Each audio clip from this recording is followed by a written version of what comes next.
Bonjour à tous amis dégustateurs, bienvenue pour les vins. Alors de cette semaine de 1er mai et du week-end, donc pas mal de bouteilles, donc on va aller assez vite, mais on va prendre le temps quand même pour la première.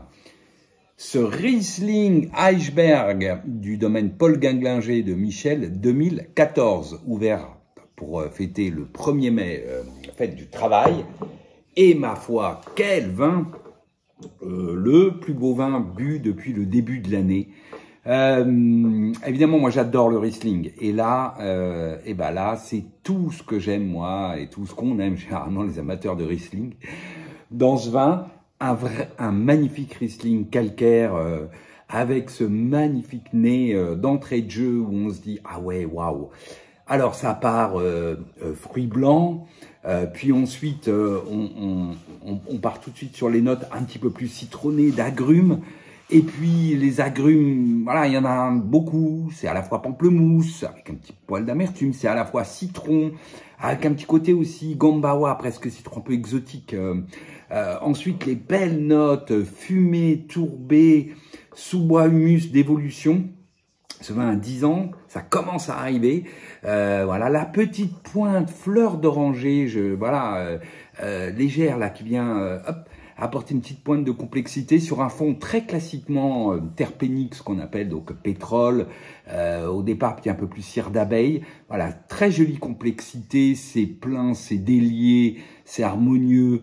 Ensuite, on a une belle bouche. Alors, la bouche, elle est droite, sèche.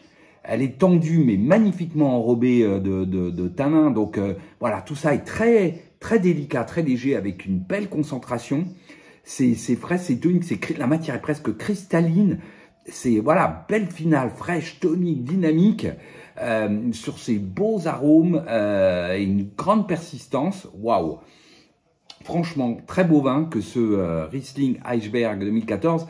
Et j'ai eu des échanges là sur LPV et on me disait bah oui, effectivement, les vins de Ganglinger, tu leur mets souvent des très bonnes notes. Enfin, tu mets souvent des très bonnes notes. Et particulièrement au vin de Ganglinger. Bah oui, mais parce que à l'époque, j'ai regardé, à l'époque, j'avais payé ça, je crois, 18 € ou 16 €, un truc comme ça. Et oui, bah oui, vous avez là un magnifique vin, un rapport qualité-prix. Donc oui, j'en bois souvent, et ça fait partie des vins où je mets souvent des bonnes notes parce que tout simplement, on peut en boire souvent. À l'équivalent, même en Alsace, je dirais qu'on est plutôt sur des vins à une cinquantaine d'euros, voire plus. Et puis alors en Bourgogne, on passe aux vins au-delà de 100 €, voire 150 € à ce niveau de qualité. Voilà. Donc c'est juste un petit, voilà, merci Michel, hein, c'est juste un petit clin d'œil pour faire ces vins magnifiques à des prix encore tout à fait acceptables. Ensuite, on a ouvert ça un Majulien, donc Coteaux du Languedoc, et c'est Lous Roujos 2022. Donc moi, cuvée que j'aime beaucoup, cru que j'aime beaucoup, 100%, alors pas 100% Carignan je crois, mais ce sont de vieux Carignan. Puis il doit y avoir un peu de Syrah peut-être, un peu de Grenache, mais c'est majoritaire de vieux Carignan. Alors, que vous dire, nez très classique, mûr myrtille.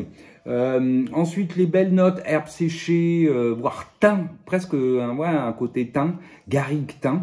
Une pointe épice réglisse sur un fond cacao. On est sur du classique. Une bouche charpentée. Il y a la structure. On est sur un Carignan. Joli tanin soyeux qui enrobe. Mais oui, c'est assez puissant. Voilà, il n'y a pas forcément enfin, c'est très très bon. Mais il n'y a pas forcément la finesse et la délicatesse, par exemple, du 2020, qui était absolument, la profondeur du 2020, qui était absolument incroyable. Donc, excellent vin à attendre pour le coup, je pense, quelque temps, avec cette jolie finale tonique et une persistance. Il n'y a pas non plus la friandise qu'on avait dans le 2020, voilà. Mais très joli vin que ce Lous Roujos 2022 du Majulien. Ensuite, on arrive à ce week-end. Qu'est-ce qu'on a bu? Alors, on a bu ça, un Chassagne-Montrachet, Morgeau Ferrande, du domaine Germain 2014. Donc, on continue sur, évidemment, la série des 2014. Alors, joli nez avec, au départ, quand même une réduction assez marquée, grillé fumé, très grillé, mais alors qui va totalement disparaître au bout de 12 heures le lendemain. Et c'est tant mieux parce que ça laisse place à un joli fruit blanc de type poire. Les belles notes beurrées, brioche, assez classiques. Le côté aubépine, la petite pointe un peu citronnée chèvrefeuille. Et puis ce fond amande avec un léger sésame grillé. Tout ça est très classique. On a une bouche un peu pointue, un peu vive, voilà, avec des matières qui l'enrobent, mais ça reste un peu vif. Belle finale, fraîche, un peu vive donc, et une jolie persistance. Je dirais que très classique, très bon. Un petit cran en dessous, je trouve un petit peu moins confortable, un petit peu moins abouti que le Tesson de Buisson Charles bu il y a 15 jours de ça, 15 jours, 3 semaines, sur 2014. Voilà, là c'est un petit peu plus vif. Moi j'aime bien quand un petit peu plus de confort, un petit peu plus de rondeur qui vient voilà, enrober la fraîcheur de ce millésime 2014. Ensuite, alors on a continué à jouer au 14-21, donc on a fait un Volnay du domaine Rebourgeon-Mur 2021.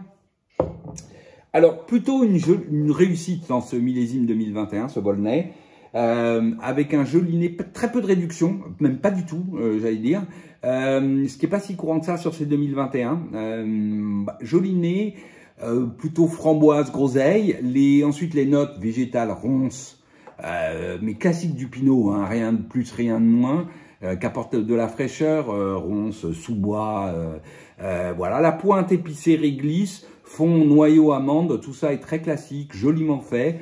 Ensuite, on a une bouche certes fraîche, mais avec une jolie matière, bien belle densité, qui enrobe ça suffisamment, avec des tanins qui sont presque soyeux, belle finale, fraîche, tonique. On est donc à nouveau framboise groseille, les notes ronces sous-bois, la petite pointe réglisse et le fond noyau amande avec un très léger mocha, mais très léger. Voilà, très agréable ce Volnay, plutôt une jolie réussite, voilà, que ce Volnay 2021. Ensuite, ça, autre très joli vin, je fais un risotto aux asperges, donc je savais pas trop, j'hésitais avec le muscat, on a vu le Riesling qui marchait bien, évidemment, ce qu'il en restait. Mais ça a fonctionné, et puis surtout, ça, c'est très, très bon, quoi. Un Côte-du-Roussillon, le domaine des schistes, c'est Cazotte d'Angora, Gora, 100% grenache blanc, grenache gris, sur le millésime 2020. Et ma foi, c'est quand même très, très bon. Du coup, j'ai renvoyé un petit mail au domaine parce que je n'ai pas eu l'occasion là de les contacter pour commander le millésime 2022. Ouais, parce que c'est quand même très, très bon et d'un rapport qualité-prix à nouveau, franchement, au-dessus de la moyenne. Très au-dessus de la moyenne. Beau nez alors, on est sur la pêche de vigne presque, le fruit jaune, la pêche de vigne. Ensuite, on a des belles notes de garrigue, d'herbes séchées, de foin. Alors, c'est des notes un peu fraîches qui apportent de la profondeur et de la fraîcheur. Une petite pointe de fenouil très agréable, vraiment fenouil, là, même pas anisé, enfin évidemment fenouil toujours un petit côté anisé, mais très léger, sur un fond amande, et puis ensuite plus cire d'abeille, voilà, c'est très joli, c'est plein. Ensuite une belle bouche, de la structure sur ce 2020, mais on a presque ce sentiment de fraîcheur avec un petit côté acidulé, voilà, du fruit jaune un peu acidulé, pêche de vigne, les mêmes notes d'herbes séchées, de garrigue, et puis ce fond légèrement cire d'abeille, belle finale, structurée mais pleine, ample, avec quand même ce sentiment de fraîcheur, voilà, une jolie persistance. Quand même un très très joli vin que ce Gora 2020. Pour moi, je pense que c'est peut-être même le plus beau millésime de Gora que j'ai bu. Voilà, je connais une dizaine de millésimes depuis à peu près le millésime 2015. Très beau millésime de Gora, ce 2020. Ensuite, ah oui, un autre très joli vin bu ce week-end hier. Un Châteauneuf-du-Pape Clos Mont-Olivet 2013. Alors, moi j'aime bien les Châteauneuf dans les millésimes, je dirais un peu plus faibles, on va dire, voilà, pas les millésimes de grande réputation, et ça se confirme là. Alors, à nouveau, un nez très classique de Châteauneuf, à la fois, bon, ça démarre un peu fruit noir, mais ensuite très vite, on a le fruit rouge, la fraise des bois qui arrive, un petit côté prune quand même, les belles notes à nouveau de garrigue, d'herbe séchée, mais surtout garrigue. La pointe réglissée